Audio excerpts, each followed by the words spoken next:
Doctor Hedgewar पूर्णतया देश के सार्वजनिक जीवन में सक्रिय थे और कहीं न कहीं इन सब कार्यक्रमों के माध्यम से उनका देश के मूर्धन्य चिंतकों से कहीं न कहीं संपर्क आया था। वो क्रांतिकारकों का भी काम उन्होंने किया, उस समय स्वतंत्रता आंदोलनों में भी सहभागी हुए, समाज सुधार के कार्य भी उनके हाथ से वो करते थे।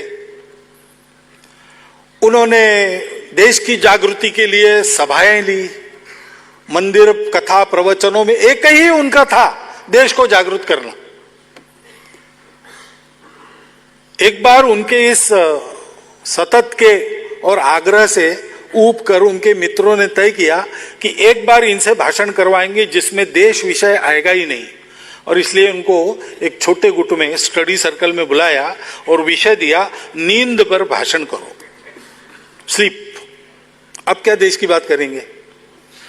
तो डॉक्टर हेडगेवार ने वहां भाषण किया कि नींद, आप सब डॉक्टर लोग हैं इसलिए आप जानते हो नींद बड़ा महत्व का विषय है, उसके बिना स्वास्थ्य ठीक नहीं रहता, अच्छी नींद आनी चाहिए क्योंकि आज देश को स्वस्थ तरुणों की आवश्यकता है। फिर देश की परिस्थिति, तरुणों का कर्तव्य, इस पर बोले वो। ऐसे लगातार देश की चिंता में ही व्यस्त ऐसे वो थे तो सबसे उनकी चर्चाएं होती थी, सबके विचारों का विमर्श उनको मिलता था, सबके विचारों में वो जाते थे।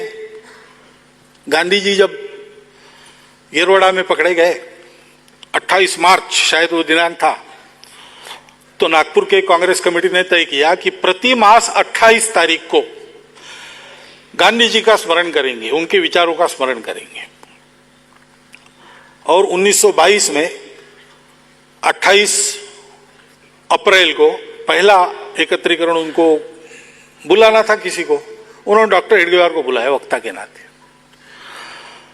तो डॉक्टर हेडगेवार ने वहां उनको कहा कि गांधी जी का मात्र स्मरण करने से काम नहीं चलेगा, उनके जीवन में जो पराकोटि का त्याग है और संपूर्ण निस्वार्थ भाव से देश समाज के लिए काम करने की जो ललक है, उसका हमको अनुकरण करना पड़ेगा।